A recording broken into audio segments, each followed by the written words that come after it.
ઠેકાણે ચોરીની ઘટનાઓ યથાવત હોય તેમ હવે સિવિલમાંથી 50 થી વધુ નળની ચોરી થઈ હોવાનું સામે આવ્યું છે.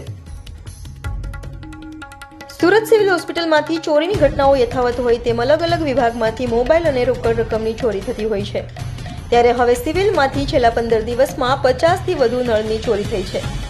નવી સિવિલ બિલ્ડિંગમાંથી ગ્રાઉન્ડથી 6 માળ સુધીના નળ ન ચોરાયા છે, જેને લઈ સિવિલ હોસ્પિટલની સિક્યુરિટીને લઈ અનેક સવાલો ઊભા થયા છે.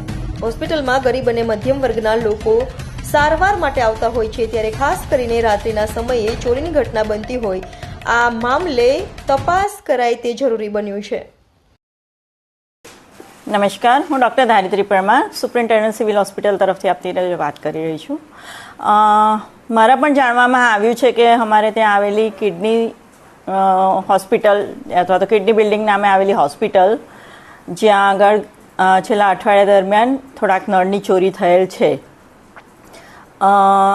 મેં એના માટે કમિટી નિમવાયેલી છે અને મિટિંગ ચાલી રહી છે કે ક્યાં અને કેમ અને શું થયું. સિક્યોરિટી કેમેરામાં એને કંઈ જાણ થઈ નથી.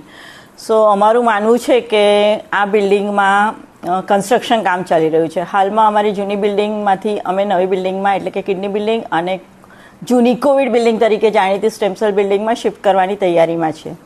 સો શિફ્ટિંગ પૂર્વેની તૈયારી વોર્ડ અને ઓટી અને હોસ્પિટલ અંગેની ચાલી રહી છે, જે અંગે કન્સ્ટ્રક્શન કામ ચાલી રહ્યા છે.